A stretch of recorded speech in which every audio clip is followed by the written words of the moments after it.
browsing. Treading water that they drowning. My head on a swivel, yeah. It's only really my surroundings.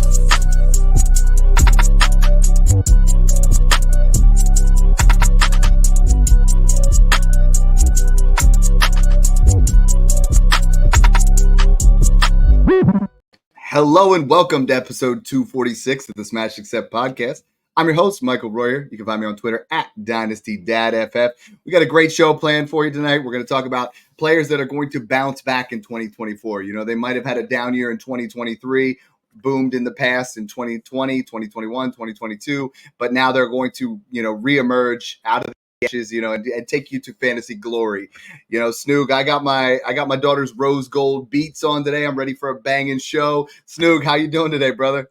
Doing good, Dad. I mean, I had to bring out the Kyler Murray jersey just because he's so slept on. Everyone still got him outside that top 10. We know he's finishing top 6 this year, so I'm excited to see him throwing a Marvin Harrison Jr. all year, rushing 8 touchdowns in and throwing for 3,500 yards and finishing top 5, top 6. So I'm excited to talk bounce backs. A lot of these guys on this list that we're going to talk about are guys that are superior talents that should be guys that we're not talking about as bounce backs, but injuries get in the way. A lot of things. Yeah, it is Kyler Murray, baby. I got this for like $30 brand new off NFL Shop. Because they thought he was going to leave the Cardinals, and then he got a 5-year extension. That's fire. That's $160 jersey. It's like the Vapor one. That's our boy Ambiguity, I should say. Messaging on YouTube. He's like, is that the Kyler Murray jersey? Again, guys, you only get to see how sexy we really are, not just the takes, when you come on and go through the YouTube channel. We've been putting exclusive content on there, a little bit more than just your basic. I love it. He said, "Sheesh, amazing deal." I but honestly, $39. So if you guys subscribe to the YouTube page, you get all the stuff that we've been doing, our regular shows. But then on top of that, exclusive content that, our guy at Brock Dynasty has been putting some really awesome looking content out there. So let's talk about bounce back guys. We'll jump right into it. For me, one of the biggest, if not the biggest bounce back candidate this year for me is Joe Burrow. Okay. I put a tweet out today, is Joe Burrow back to that top 5 again area? He had that early calf injury last year in camp, came out, really wasn't himself. He couldn't push off that back leg. He couldn't have that same acceleration. He's got known more for his just phenomenal arm, so this is something that really hampered him. Started to put it together a little bit, had a couple games in between there, and then had the season-ending wrist surgery. So he is, one guy that in 2023 was a huge disappointment. Snoog, sometimes, like a guy that disappoints in 2023 becomes a great value in 2024. Burrow hasn't dipped a lot, but there is a little bit of that chink in the armor where people are like, okay, you know what? I think I can afford him now. Look at what he did in 21 and 22, averaged 4,500 yards and 35 touchdowns over those 2 seasons. I mean, Snoog, you look at what he has been able to do. You look at the weapons that he has. He has a healthy Jamar Chase, a healthy T. Higgins. You add in Jermaine Burton. You take away Joe Mixon, and that I think the departure of Joe Mixon is going to have us seeing a version of Joe Burrow that could throw for 5,000 yards. I think Joe Burrow could easily be a top 5 quarterback this year. I know in Dynasty we've talked a lot about, making some insulated trades to move off him. But the more and more that I keep looking at trades, the more and more I keep talking with you, I think Joe Burrow's a buy again. Like, he's a huge bounce back candidate. Yeah, I agree. And I think, like you mentioned, he has that arsenal of weapons where he could be a guy that throws for 4,500 to 5,000 yards in any given season. Yeah. People have to start giving pocket passers respect, especially the elite ones. Because, like, if you look at last year, 7 out of 10 quarterbacks that finished in the top 10 had less than 389 rushing yards. There was 3 that finished top 5. That it was just literally Lamar, Jalen Hurts, and Josh Allen that finished in the top 10. And obviously, no one's going to be Josh Allen and Jalen Hurts. 15 rushing touchdowns is ridiculous. Mm-hmm. That's probably not going to happen again for a while. The fact that they both did it in the same year. Lamar only had 5 rushing touchdowns. Like, yeah, Kyler, Richardson, Jaden Daniels, those are some guys that you could throw in there that have the potential. But in regular 4-point passing, I always bump those rushing guys ahead of the 6-point passing type style of pocket passers. Mm-hmm. But in 6-point passing, Burrow has that 400-plus point ceiling that we've seen twice now. And I think people have to respect that a little bit more. We saw Justin Herbert finish almost QB1. He was off by like 9 points by Josh Allen's best season ever with like 10 rushing touchdowns and like 40 touchdown passes. And Herbert was right there with him. So if you could throw for 4,800 yards and 30 plus touchdowns like Dak did last year, you can finish top 3. And Joe Burrow is one of those guys. And, Joe Burrow is one that has a sneaky rushing floor. I mean, his best season in 2022, 257 rushing yards, 5 touchdowns. 2021, it was a little bit less. And this year, he wasn't running at all. Everything was down as far as rushing, as far as passing. And, with an elite level quarterback like Joe Burrow, I'm willing to give him a mulligan. This is a matter of he wanted to go out there. He didn't want to disappoint his team. Jake Browning was still putting up points, and we know that he's not anywhere near the same talent as Joe Burrow. So I think Joe Burrow, as our guy Timmy Kaffa said, he'd like to see Burrow to Burton work in 2024. Me too. Burton's one of my absolute favorites. Our guy SS Money Sign put in Chase overall wide receiver 1 like season. That. I could see that. That's in that range of outcomes here because we have a absolute healthy Joe Burrow. We have everybody that's, going into camp. As long as they make it through and everybody, avoids that injury bug, Joe Burrow has shown, again, like we look at, year in and year out, 2022, 600 passing attempts, 2021, 520. This year, in 10 games, 365. He's going to throw 35 to 40 times a game. This is a guy that's going to put up elite points for you. What Snoog was talking about is a lot of people are really starting to get down on say, Stroud or Burrow, they're not rushing quarterbacks and, that we need to dip them down. And I think there is a misnomer there where it's like saying that guys, just because they don't run, aren't going to put up fantasy points. They do have to be elite level, though. You look at Burrow and Stroud, and both of those guys could throw for 4,500 yards. Burrow's done it twice already. Both of those guys could throw for 5,000 yards and 35 plus touchdowns. It's in their realm of possibility. Yep. And Joe Burrow could finish as a top 3 quarterback. I don't think he's ever going to finish as the QB1 unless Allen or Hurts, start to fade out because of that rushing upside. But if he can rush for 200 yards and 5 touchdowns, that's a smash. Like Joe Burrow has that range of outcomes where he could really be in there and take your team to the next level. I love, tearing down. I want to talk a little bit about some trades here with Joe Burrow because, I'm right now willing to tear down off of Lamar Jackson. I'm willing to tear down off of Jalen Hurts. If you could give me Burrow and a first for Jalen Hurts, I think I would take Burrow. If you could give me Burrow and a second for Lamar Jackson, I think I'm going to do it. I'm still, 1.5.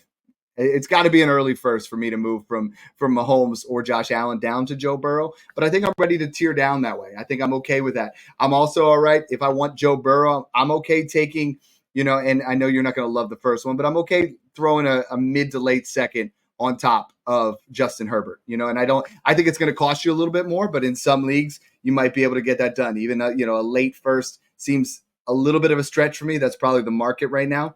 I'm willing to add a first to say Dak Prescott, to get a little bit younger, to get yourself into that area. I think Joe Burrow right now, 27 years old, we are going to see 3 absolute elite seasons in the next 3 years. Like he is going to be a top 5 quarterback each of those 3 seasons as long as he stays healthy.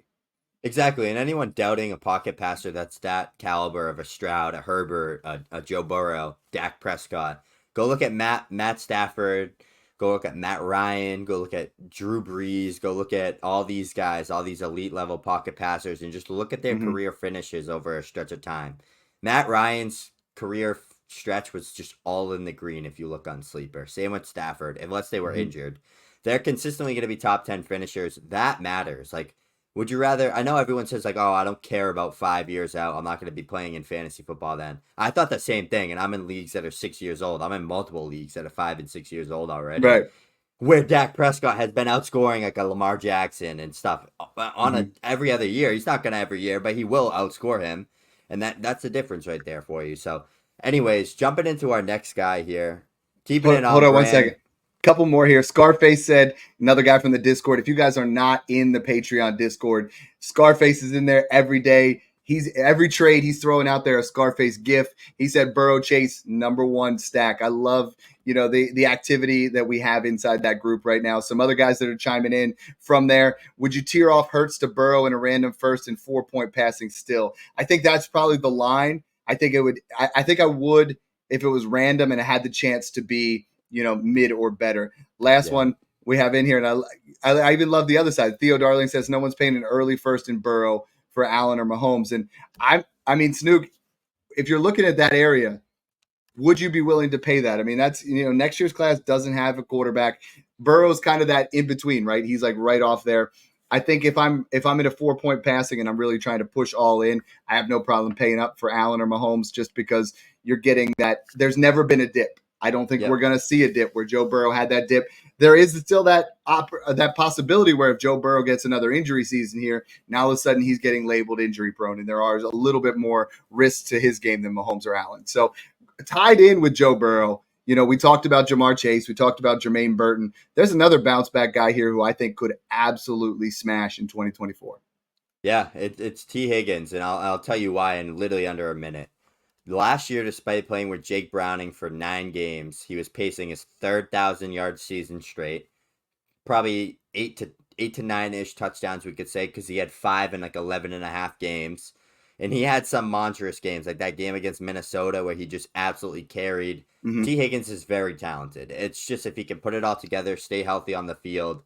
And I think he could give us a top 12 year if Joe Burrow is truly in his bag and T and Jamar Chase are healthy. I don't think Jermaine Burton's going to be much this year. He's not going to eat into T. Higgins' time. But T. Higgins is on a contract year right now. He's playing in Cincinnati this year. He's got to prove it to the rest of the league why he's worth what these other big name receivers are getting for contracts, because people are putting him in that type of tier, myself included. I think he can get there. I think he has the talent. He's 6'4", 220 pounds, great athlete, wins downfield, can make every catch in the game. If he had his third straight 1,000-yard season, I think, and wasn't like had a kind of a down year, just looking at Sleeper, not even looking at the per game numbers, just by looking at Sleeper and people seeing wide receiver 51 in red, I think that's the turnoff for T. Higgins, and it needs to be changed because he's tied to an elite quarterback in an elite offense. He's been there for 4 years, 5 years now. He's going to be the clear number 2 guy there. There's been a separation between those guys that are in that same age bracket that are wide receiver 2s on their team. Jalen Waddle, Devonta Smith, those guys have changed. There's been a gap, and T. Higgins has fallen down. And I think this year he brings himself back up there. I think he's a great value right now. You said it already. Those 2 years where Joe Burrow threw 4,500 yards, T. Higgins had 1,000 yards in both of them. Over his 3 years in the NFL. Missed games. Exactly. He's averaged 71.7 receptions, over 1,000 yards, 6.7 touchdowns with Burrow his first three years. You look at what he's able to do in a contract year. I could see a top 15 performance with 10 TD upside, and I would not bat an eye at that. You are absolutely taking T. Higgins at his floor, and I think we saw, when he was in his prime, when Burrow was healthy, we were looking at things where T. Higgins was a fringe top 12 dynasty wide receiver. Right now, a lot of people have him ranked well outside the top 15. Right now, I mean, I have him at 22, and that feels like, as we're talking about it, I mean, it's in that same tier as DJ Moore, Michael Pittman, DK Metcalf, George Pickens, Zay Flowers. There is a chance that he could be worth more than all of them. If I'm trying to make a trade right now, I would rather, and this is one where I'm starting to play around with some of these, and I've been making them offers. My tier below, I've been offering all of these guys plus a second to get to T. Higgins, and I want to kind of get your idea. So, smash T. Higgins or pass. Take these guys in a second. Jaden Reed. T. Higgins. Brian Thomas Jr. Ooh. That one's close. It depends on where that second is, but I might take the shot on Brian Thomas Jr. there. Xavier Worthy. Like that's another close. I think it depends what my team looks like. It's close. And I'm willing to do that. If you're a contender, and you want to stay a little bit younger, if you can add a second to Evans, Adams, or Diggs and still get yourself in that same kind of production level. Like I think there's opportunity here with T. Higgins. And you and I say this all the time. Reach out to us on Twitter. I'm at DynastyDadFF. He's at FF Snoop. Like, we will answer your trade questions when it comes to these kind of things. If you have T. Higgins and you're really interested in making some deals, kick it out there. I think you can get him for a late 25 first, because people are really starting to get in on that 25 class. And I think people are out on T. Higgins because of what has happened in the past. The other guy that's a bounce back candidate that people are I saw the other day someone traded the 207 for Cooper Kupp. Like, you gave up Cooper Kupp for the 207. He should still be, he's not worth a first anymore, but he should be an early second. I think if you look at what he's done, he is now the 1B for the Rams, and that's not a bad place to be. Everyone, anybody that tells you he's going to take over where Puka was, I think that's a stretch at this point, But when you look at the two, they both had over a 25% target share when they were both on the field together. His pace last year, and everyone just says, you know what? Cooper Kupp was washed. He had hamstring injuries.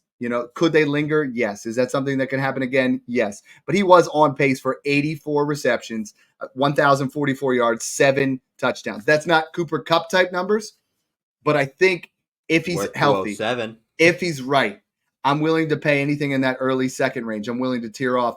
He had the concern, and on the flip side is he had the lowest ADOT, the lowest yards per catch, the lowest yards per target that he's ever had. But I expect that explosiveness to bounce back. You're an athlete. You've had hamstring injuries in the past. I've had them. It's impossible to play at an elite level with hamstring injuries. We've seen it with guys in the past.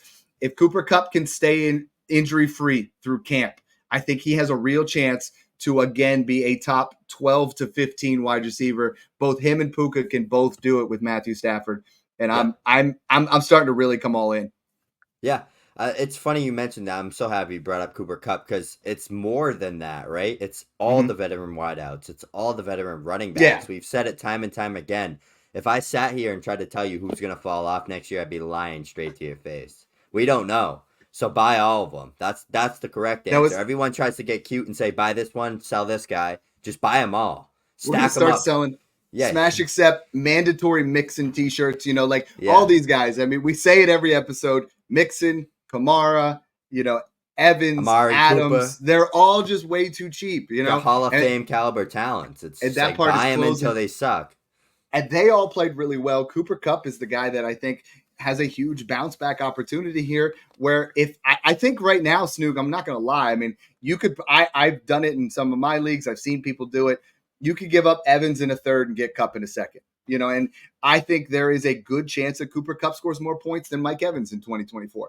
I'm leaning towards Mike Evans, but I don't see that as a possibility where it doesn't happen, and I think you can construct some trades where you give up Mike Evans and a Zach Moss type, and you get Cooper Kupp and a Trey Benson, or you get a Cooper Kupp and Alvin Kamara, and you really just try to mitigate your risk by, you might take a little bit of risk on with Cooper Kupp, but then you take a running back who's going to upgrade you a little bit. So I'm committed to buying Cooper Kupp again.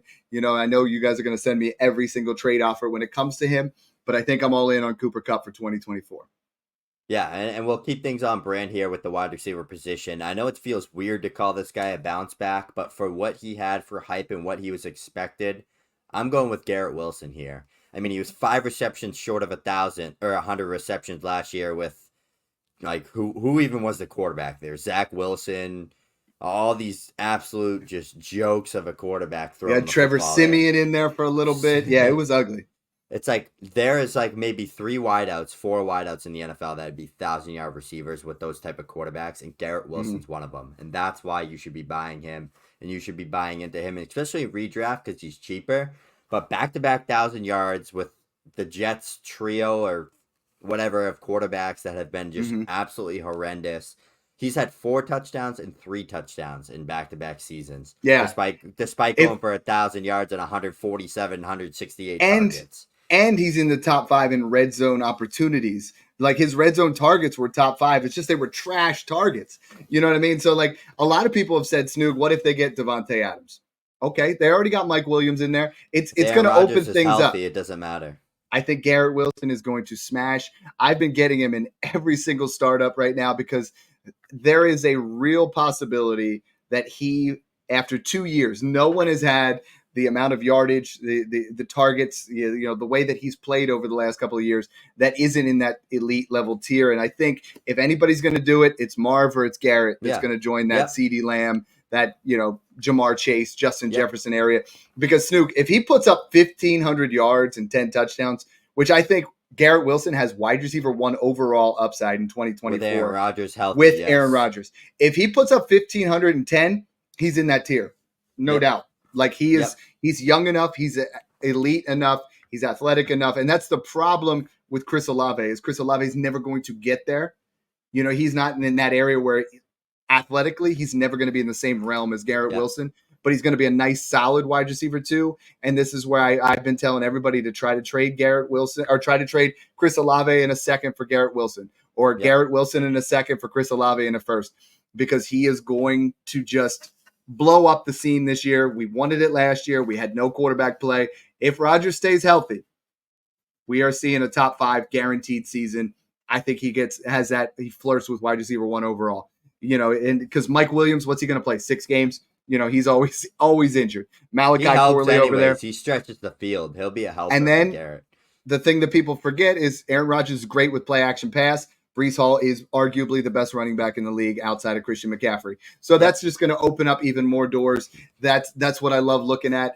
Speaking of, you know, elite level running backs, my bounce back guy right now is Jonathan Taylor. I think Jonathan Taylor bounces back for a 12 to 15 touchdown type season. You look at what he did in 2021 with 1,800 plus yards, 18 touchdowns, RB1 overall. 2022 and 2023 were hampered by that ankle injury. This past year, the final 8 games, though, when he got going, you know, we had that contract problem. We had the injury. And then you see him go for that last 8 games, 700 plus rushing yards, 7 touchdowns. So 7 out of the last 8 games. When his explosiveness returned, he became that Jonathan Taylor of old. He's a guy that can take it to the house from anywhere. He's someone that has massive upside. I was looking at it today and I'm like thinking, you know what? What have rushing quarterbacks done? You know, you're like, is this going to take away? Because so many people say, Snook, like, okay, Lamar Jackson takes away from that. That's not true. Anthony Richardson's going to take away from Jonathan Taylor. I don't think that's true. Gus Edwards had 15 rushing touchdowns last year, you know, where him and Lamar were both working there. I think this is an elite level duo in the red zone. Yes, Anthony Richardson's going to get his share, probably 8 to 10 rushing touchdowns. But I think Jonathan Taylor in a run-first offense that is going to grind the ball with a phenomenal offensive line. If he stays healthy, he's a top 5 dynasty running back. He's going to be a top 5 redraft running back with RB1 overall potential because he can catch passes. He's caught 30, 40, 50 passes in the past. So Jonathan Taylor, man, I was out for a little bit. I'm back in. Yeah, I think he's one of those guys, even just if you just look at what him and Zach Moss did combined just in last year in general, it's all you need to know about that Colts offense. Mm-hmm. Yes, Anthony Richardson's going to rush a lot of touchdowns in if he's healthy, but Steichen's no clown. Like, he knows that he needs to keep Richardson fresh and healthy, and it's going to be through Jonathan Taylor and that offensive line. Mm-hmm. That's what the Colts are going to do. They're going to run that ball. They're going to get the play action going. They're going to ease Anthony Richardson into things. You got to worry more about Michael Pittman and those type of the receivers getting vultured by Anthony Richardson. When you get down into that 10, 15-yard range, Anthony Richardson drops back and he doesn't see nothing in 2 seconds. He's taken off. Yeah. When they get down to the 3-yard line, I'm sure there will be a couple designed QB runs every now and then, but you're going to see Jonathan Taylor punch that ball in at least 10 times next year, and he's in the right system to do that. So I think his floor, I mean, he hit 15-plus points per game last year playing injured. I think his floor is that again this year, but I think he's going to be in that 16, 17, 18-plus points per game range next year, and he's going to be a top 5 to 6 running back in redraft for me. From day one. I would love trading Kyren Williams in a second if Kyren Williams gets off to a hot start. We've talked about him as, you know, there's so many guys at that running back position that are sells up towards that top. If you can find yourself being able to tier up off of the guys that are, you know, Kenneth Walker, Rachaad White, James Cook, even Jonathan Brooks, because we haven't seen anything yet, Josh Jacobs, Kyren Williams, Devon Achane, you know, tier yourself up to Jonathan Taylor, because with Jonathan Taylor, you have the same level, if not more upside, and you have a higher floor. Like, this is a guy that I'm willing to go ahead and tier up there. One question I have for you, Snoog, is if I'm tearing off Christian McCaffrey, you know, and we've talked about, we want to get one of those elite level guys. If you're tearing off Christian McCaffrey to Jonathan Taylor, how much more do you want back?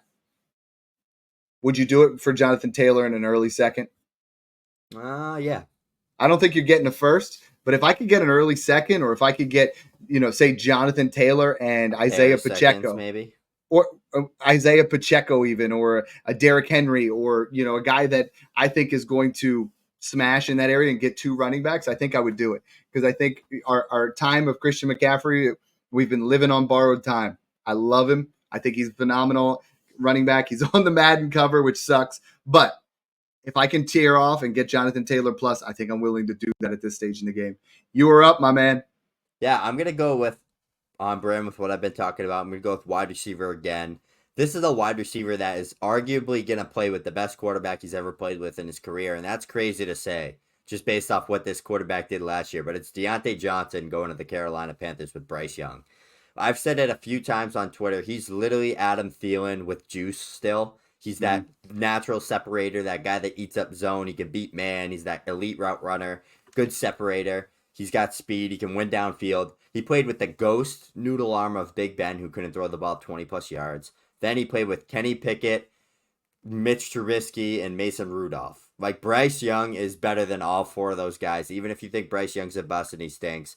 Bryce Young had so many more pluses to his game last year than any of those QBs. He was throwing the ball downfield. He can make a 50, 60-yard throw. He's accurate.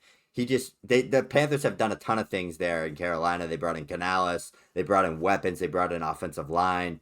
Bryce Young might not be a 5,000-yard passer, but he might be a 3,500-yard passer or a 3,800-yard passer, or maybe be a guy that throws for 25 touchdowns. Like, he could be kind of like how Russ Wilson was on the Broncos last year for this next year. Maybe he hits 4,000 yards because the Panthers are always going to be playing from behind.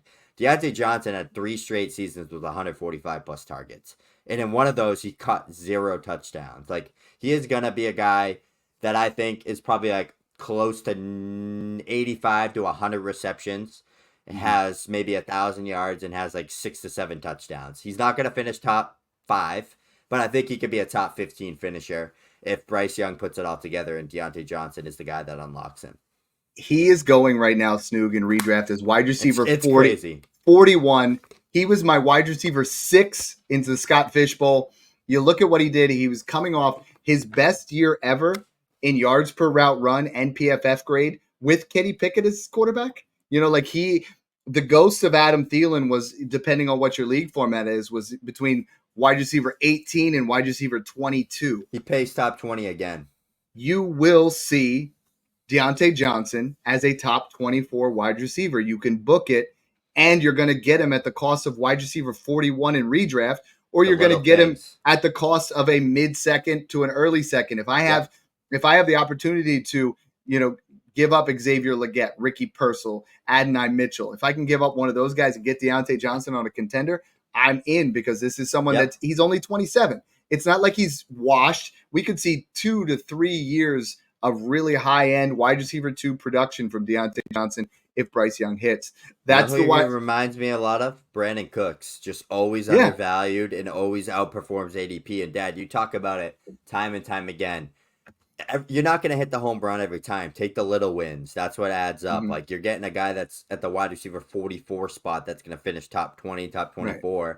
And that's your flex right there. Everybody wants to trade up for Garrett Wilson right now. Don't try it. It's so hard. But if you can trade up and you can get Deontay Johnson as your wide receiver 3, wide receiver 4, and you start to make some of them small wins, just like buying Hollywood Brown right now. So Hollywood Brown is another one where you look at what he did in 2021 in weeks 1 through 8 with a healthy Lamar Jackson. He averaged 85 yards on 8.1 targets and was a top 12 wide receiver at the time.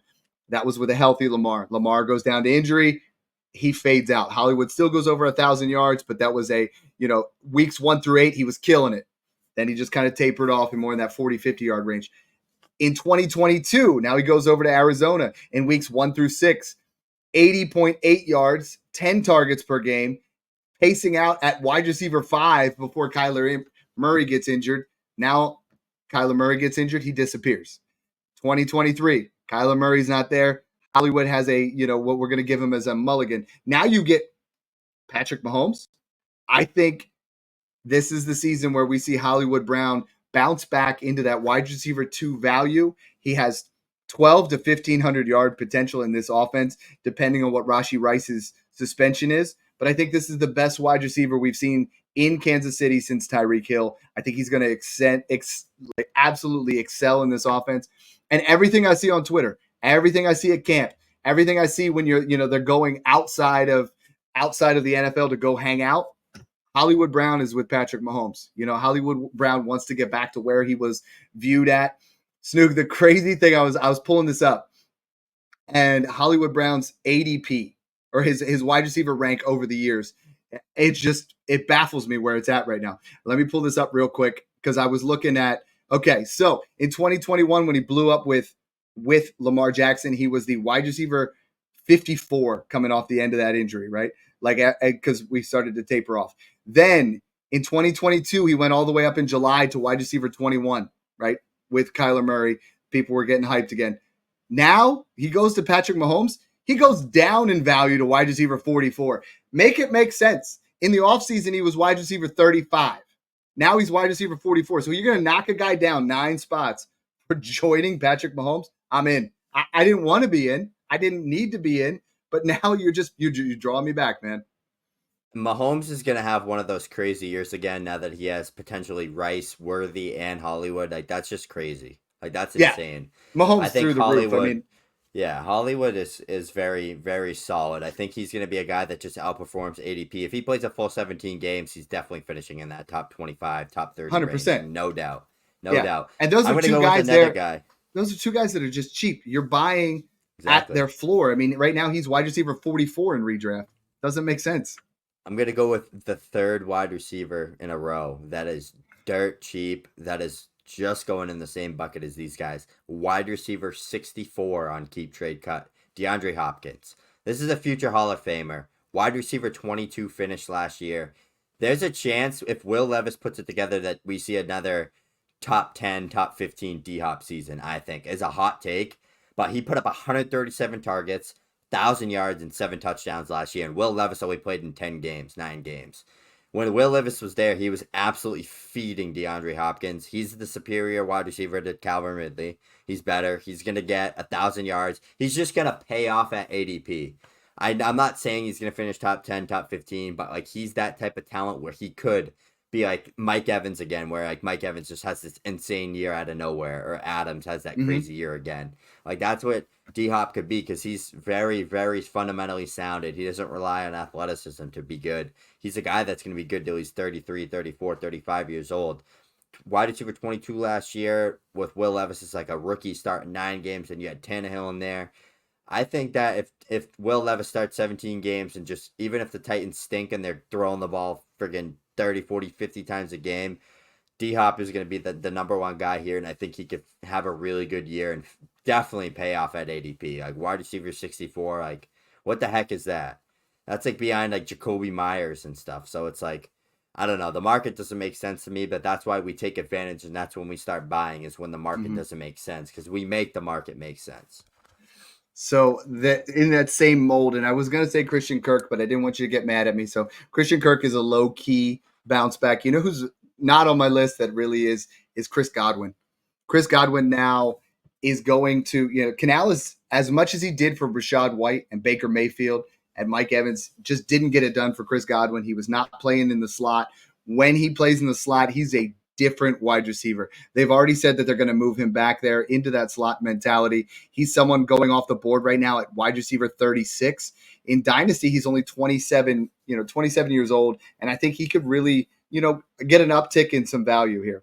If you look at what he did, when he was in the slot, 5th in receptions per game over the last 3 years, 9th in receiving yards per game. I mean, Chris Godwin has been and has seen some elite top 12 seasons. I don't think we're going to get back to there, but I could easily see Chris Godwin being a top 24 wide receiver. He's going at wide receiver 36. In Dynasty, you can get him for a 207 to 210 range, and it just, you shouldn't be able to. He goes in the same range as, Keenan Allen sometimes when you're looking at drafts, and you're getting a guy that is right now 6 years younger.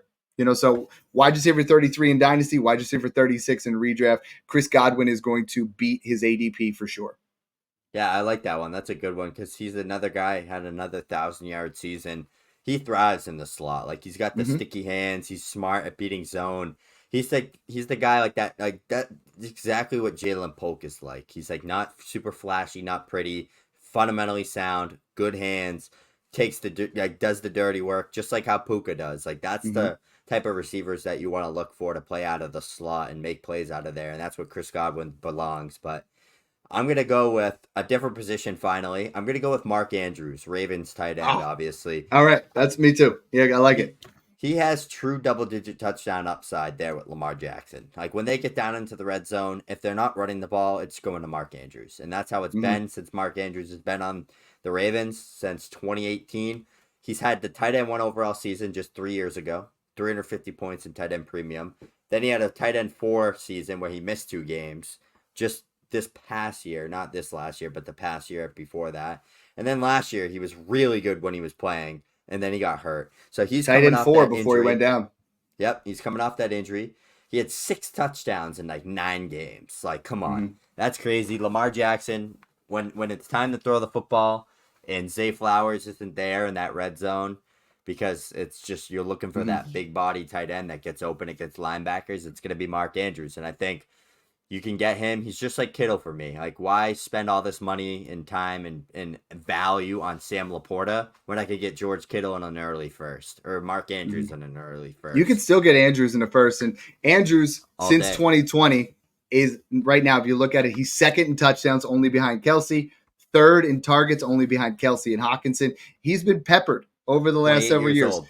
I think we have an outlier of his season where he had 141 targets. That's not going to happen. If you look at it, he's consistently in that 110 targets in a, elite offense that's going to score tons of points. And I think I've been saying this and people are just criticizing me. They're like, well, Derrick Henry's going to take away touchdowns in the red zone from Mark Andrews. I think the other way around. I think people are going to key on that line so much. Who has been a red zone target for the Ravens over the last couple of years other than Mark Andrews? I'll wait.